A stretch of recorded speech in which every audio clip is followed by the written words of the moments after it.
कधीच नाही चुकणार तुमचे फेवरेट टीव्ही शो झी5 सोबत, तेही एकदम फ्री। सर, त्यांनी तुम्हाला फक्त प्रेम आहे दाखवण्याचा प्रयत्न केला। कोणत्याही आईचं आपल्या मुलावर खोटं प्रेम नसतं, पण मुलाच्या आयुष्यात कोणी प्रेम करणारा आलं ना तर ते त्यांच्याच मर्जीने यावं असं त्यांना वाटत असतं। आणि मी तुमच्या आईला सून म्हणून मान्य नाही।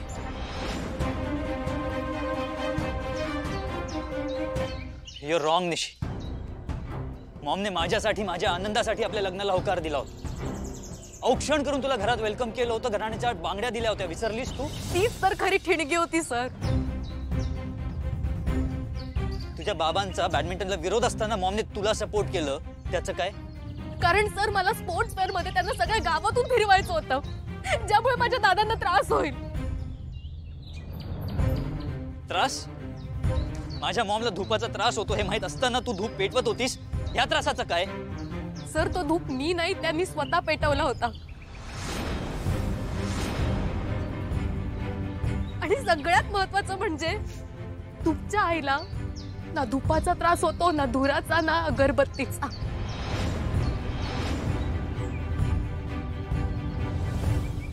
हो ना?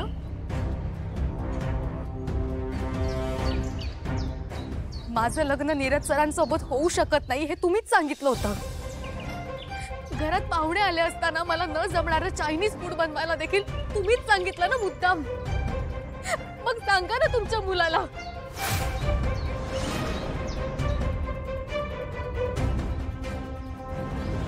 सर, सर एवढंच नाही, मी अण्णा आणि शिर्केंना बोलताना बघितलं। यांनी तुम्हाला किडनॅप केला आणि त्याचा आळ माझ्या दादांवर टाकलाय।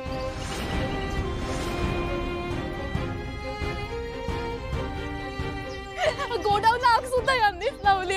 बस झालं, बस बस।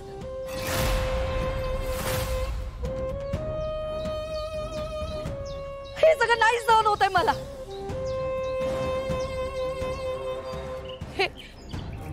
हे सगळं मी तुला सांगितलं निशी। नीरज, शेवटी मला पडलेलं स्वप्न खरं ठरलं। जिला मी माझी सून नाही, माझी मुलगी मानलं होतं, आज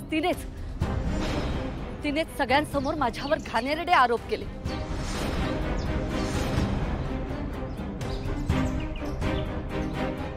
मी आई आहे नीरज, आई, वैरी नाही आहे मी। मान्य आहे मला की मी जमिनीचा व्यवहार केला, पण तो फक्त व्यवसायाचा भाग होता। माझा व्यवसाय आणि माझी नाती या दोघांमध्ये गल्लत कशी होऊ दे? निशी जी आता म्हणाली तसं मी काहीही केलेलं नाहीये। आपल्या पोटच्या मुलाला कुठली आई किडनॅप करू शकते? नीरज, मी तुझी शपथ घेऊन सांगते की मी तुला किडनॅप करण्याचा प्रश्नच येत नाही आणि त्या आगीचा माझा काही एक संबंध नाहीये।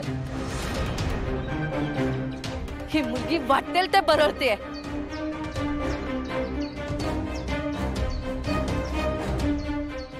खोटं बोलताय तुम्ही, ही खोटी शपथ घेताय तुम्ही। खोटेपणा करून तुम्ही आमच्यापासून आमच्या लाली हत्याला तोडलं।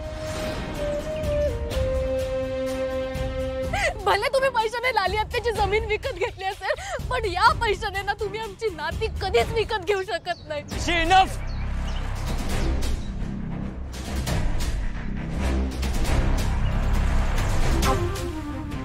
मी माझ्या मॉमचा अपमान सहन करून घेणार नाही। आणि काय वाईट केलं माझ्या मॉमने? तुझ्या आत्याला पैसे दिलेत ना, की तुमची जमीन हडपली आहे तिने?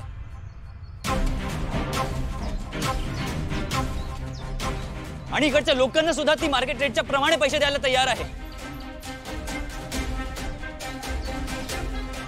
ती या गावात सोयी आणायचा प्रयत्न करते, इकडच्या लोकांना रोजगार देण्याचा प्रयत्न करते। काय चुकलंय तिचं? त्यांनी खोटेपणा करून हे सगळं साध्य केलं ना, हे चुकलंय त्यांचं। कोणत्या खोटेपणाबद्दल बोलतेस तू? तुझ्या घरच्यांच्या भल्यासाठी केलंय तिने जे काही केलंय ते। आणि तुझ्या घरच्यांनी मला सोकोल त्रास दिला होता, तरी सुद्धा माझ्या मनात त्यांच्याप्रती आदर आहे आणि पुढे सुद्धा राहणार आहे. पण तुझ्यासारखं मी त्यांच्यावर खोटे आरोप करत नाहीये मिनिशी. सर, माझ्या घरच्या लोकांच्या मनात एक आणि ओठावर एक असे कधी वागले नाही ते तुमच्याशी, जशी तुमची मॉम वागते. त्यांनी आता लपून छपून वार नाही केला.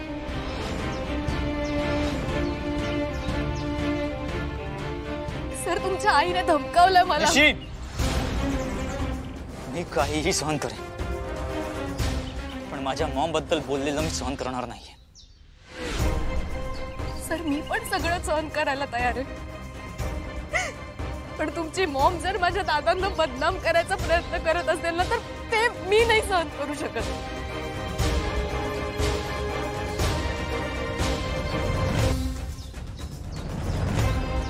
सर, तुमच्या आई अगदी बरोबर बोलतात.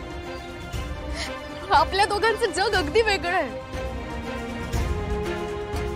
तुमच्या जगात ना सगळे बुरखे घालून जगतात आणि खरा चेहरा मात्र लपवतात.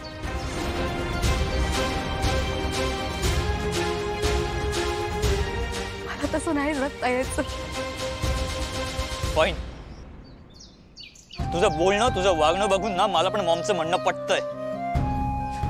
आपण ना एकमेकांसाठी मिसमॅच आहोत,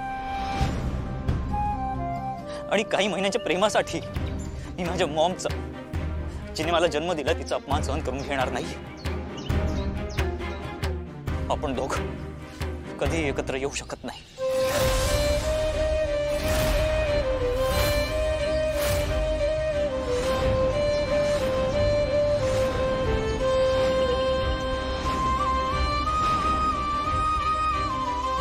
गुड बाय निशिकांता.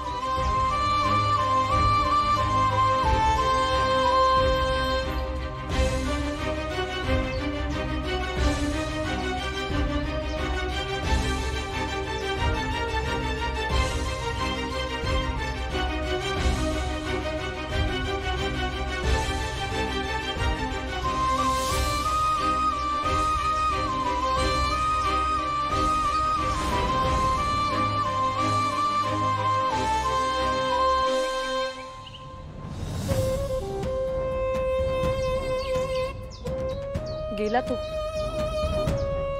मी तुला काय म्हणाले होते? माझा मुलगा तुला हात धरून माझ्या घरातून बाहेर काढेल.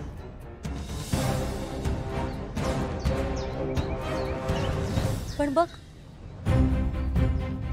आज त्याने आपणहून तुला त्याच्या आयुष्यातून बाहेर काढलंय. माझा मुलगा मला परत मिळाला. मी जिंकले. तुझ्यात थोडी जरी लाज बाकी असेल ना, चुकूनही माझ्या घरात पुन्हा पाऊल टाकू नकोस. समजलं?